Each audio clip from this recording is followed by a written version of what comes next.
नया नियम। यदि आप बाइबल की विषय सूची खोलते हैं तो आप देखेंगे कि ये पुस्तकों के दो बड़े संग्रहों से बनी है, अर्थात पुराना और नया नियम। नियम शब्द वाचा की भागीदारी की ओर संकेत करता है और ये दोनों संग्रह इसी विषय में है। वे इस्राएल और समस्त मनुष्य जाति के साथ परमेश्वर की वाचा की भागीदारी की एक महान और जटिल कहानी बताते हैं। यहूदी परंपरा में पुराने नियम को तनाक कहा जाता है। ये 39 इस्राएली पुस्तकों का एकीकृत संग्रह है जिन्हें 1000 से अधिक वर्षों में लिखा गया था। इसके विपरीत नए नियम की सभी 27 पुस्तकें एक दूसरे से 30 से 40 वर्षों के अंतराल में अस्तित्व में आ गई। वे सभी पुस्तकें यीशु के पहले पीढ़ी के अनुयायियों द्वारा लिखी गई थी। मसीही समुदायों ने आरंभ में से ही इन लेखों को इकट्ठा करना और उन्हें पुराने नियम के साथ जोड़कर ऐसी एकीकृत कहानी के रूप में पढ़ना शुरू कर दिया था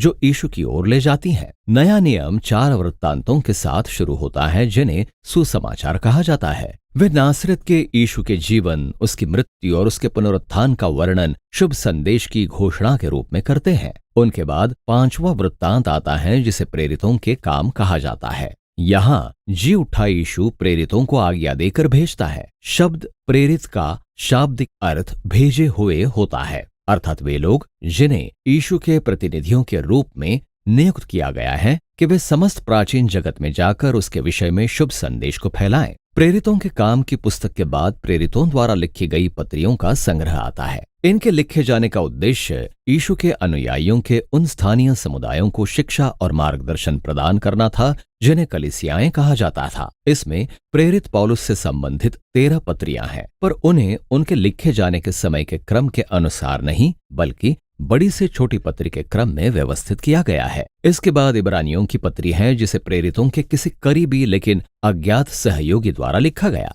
इसके बाद याकूब, यहूदा, पतरस और यूहन्ना की पत्रियां हैं। इनमें से 2 यीशु के भाई थे और 2 यीशु के पहले अनुयायियों में से थे। नए नियम की अंतिम पुस्तक प्रकाशित वाक्य है। ये 7 कलीसियाओं के नाम लिखा पत्र है जो यीशु के सब अनुयायियों के लिए चुनौतीपूर्ण विश्राम के भविष्यवाणी वचन को प्रकट करता है। ये नए नियम की पुस्तकें हैं, लेकिन ये किस विषय में है और कैसे ये पुराने नियम के साथ मिलकर एकीकृत कहानी की रचना करती हैं, इस पर ऐसे विचार करें। बाइबल एक बड़ी महान पुस्तक है जिसमें कई घटनाएं या कार्य वृत्तांत शामिल है।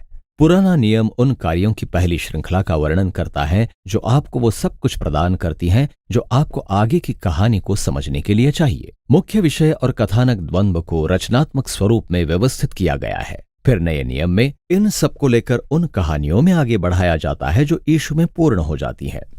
मैं आपको दिखाता हूं कि मेरे कहने का क्या अर्थ है। पहला कार्य परमेश्वर और संपूर्ण मनुष्य जाति के विषय में है। परमेश्वर मनुष्यों को एक सुंदर वाटिका रूपी मंदिर देता है जिन्हें संसार पर राज्य करने के लिए परमेश्वर का सहभागी बनाया गया है। लेकिन मनुष्य मूर्खता करते हैं और वे अंधकार में परीक्षा में गिर जाते हैं तथा परमेश्वर के ज्ञान के विरुद्ध विद्रोह कर बैठते हैं और इस कारण उन्हें जंगल में निर्वासित कर दिया जाता है जहां वे एक दूसरे को मार डालना शुरू कर देते हैं। वे ऐसे नगरों का निर्माण करते हैं जो उनके स्वार्थ और अत्याचार को फैला देते हैं और एक बड़े और बुरे नगर बाबिलोन तक ले जाते हैं। लेकिन परमेश्वर संसार से और उसके मूर्ख मनुष्यों से प्रेम करता है, इसलिए वो एक ऐसे नए मनुष्य को भेजने की प्रतिज्ञा करने के द्वारा बचाव की योजना को लागू करता है जो उस बुराई का नाश करेगा जिसने हमें आत्म विनाश में धकेल दिया। बाइबल की कहानी का अगला कार्य परमेश्वर और इस्राएल के बारे में है और वो पहले कार्य के विषयों और रूपरेखा को विकसित करता है।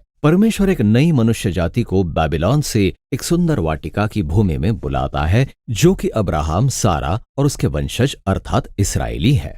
परमेश्वर प्रतिज्ञा करता है कि उनके द्वारा सब जातियों में परमेश्वर की आशीष फिर से स्थापित होगी। निश्चित रूप से हम नए मनुष्यों की ही प्रतीक्षा कर रहे हैं, लेकिन इस्राएली परमेश्वर के विरुद्ध मनुष्य जाति के विद्रोह को दोहराते हैं जिसमें वे अपने हिंसक नगरों का निर्माण करते हैं जो उन्हें आत्मविनाश की ओर तथा बाबिलोन के निर्वासन में ले जाते हैं। लेकिन परमेश्वर उन्हें संभालता है और उनसे प्रतिज्ञा करता है कि नया मनुष्य अब्राहम के वंश से आएगा। वो एक याजकीय राजा होगा जिसे अब संसार में परमेश्वर की आशीष को फिर से स्थापित करने के लिए इस्राएल और मनुष्य जाति दोनों को बाबिलोन से बचाना होगा। अब ध्यान दें कि कैसे इन दोनों कार्य वृत्तांतों की रचना एक ही प्रकार से हुई है। दूसरा कार्य वृत्तांत पहले से बड़ा और अधिक हिंसक है। और वे मिलकर दुखद मानवीय स्थिति का वर्णन करते हैं, लेकिन साथ ही वे परमेश्वर की प्रतिज्ञा को भी दर्शाते हैं जो अगले कार्य वृत्तांत अर्थात पुराने नियम की भविष्यवक्ताओं की पुस्तकों और काव्य पुस्तकों में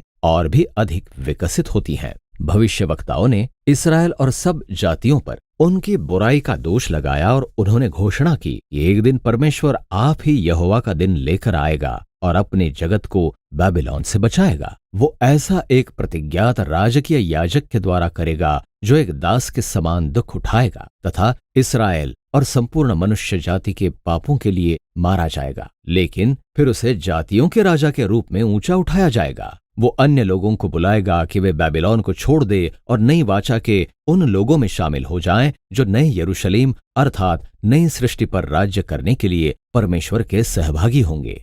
पुराना नियम कहानी में एक नए कार्य वृत्तांत की अपेक्षा करते हुए समाप्त होता है, और जब आप नए नियम में आते हैं तो यहाँ वही कहानी है जिसे अब यीशु में आगे बढ़ाया जा रहा है। आइए कैसे ये देखें। चारों सुसमाचार वृत्तांत नासरत के यीशु को अब्राहम के प्रतिज्ञा किए हुए उस पुत्र के रूप में जो जातियों पर परमेश्वर की आशीष को फिर से स्थापित करेगा और साथ ही ऐसे नए मनुष्य के रूप में प्रस्तुत करते हैं जो बुराई को हराकर परमेश्वर के साथ मनुष्य जाति की सहभागिता को पुनर्स्थापित करेगा। अतः यीशु को एक मनुष्य और उससे अधिक के रूप में चित्रित किया गया है। उसने परमेश्वर द्वारा प्रतिज्ञा किए हुए राज्य के आगमन का प्रचार करते हुए यात्रा की और उसने ऐसी बातें की और कार्य किए जैसे कि वो इस्राएल का ईश्वरीय राजा है। लेकिन स्वयं को राजा कहने के बजाय यीशु ने अपना वर्णन मनुष्य के पुत्र के रूप में किया, अर्थात ऐसा मनुष्य जो सेवक की तरह काम करता है। सुसमाचार यह दावा करते हैं कि यीशु में इस्राएल का परमेश्वर एक विश्वास योग्य इस्राएली और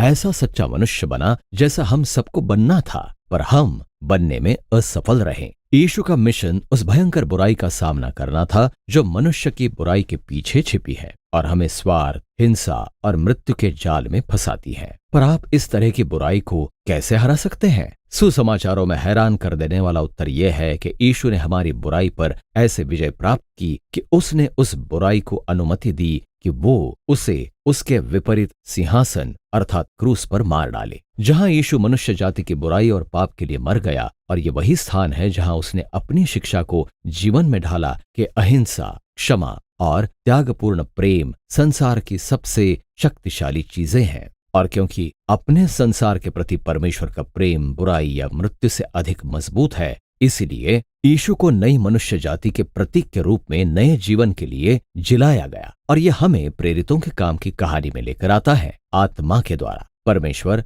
यीशु के अनुयायियों को संसार में यीशु के जीवन और प्रेम का प्रचार करने की सामर्थ्य देता है, जब वे लोगों को अपने पुराने मनुष्यत्व को त्याग देने और यीशु के बहुजातीय परिवार अर्थात नए मनुष्यत्व में शामिल होने का निमंत्रण देते हैं। यहीं पर प्रेरितों की पत्रियां कहानी में प्रवेश करती हैं। यहाँ प्रेरित आरंभिक मसीही समुदायों को संबोधित करते हैं और वे बताते हैं कि कैसे जी उठे राजा यीशु का सुसमाचार इतिहास को बदल देता है और साथ ही हमारे जीवन के हर भाग को नया आकार देता है। वे पुराने नियम की कहानियां और यीशु की कहानियों से बातों को लेकर सुसमाचार को समझाते भी हैं और हमें दिखाते हैं कि कैसे हम अपने जीवन की कहानियों को बाइबल की महान कहानी के भाग के रूप में देखें। अब संपूर्ण मनुष्य जाति बेबीलोन के निर्वासन में फंसी हुई है, लेकिन यीशु एक नए घर की रचना करने आया। हम सब स्वार्थ और पाप के भिन्न भिन्न प्रकार के मिस्री दास्यत्व में रहे हैं, लेकिन यीशु फंसे के मेमने के रूप में मरा ताकि हमें छुड़ाकर प्रतिज्ञा के देश में पहुंचाए। हमारा पुराना मनुष्यत्व मृत्यु के योग्य है, लेकिन यीशु के पुनरुत्थान ने नए मनुष्यत्व के लिए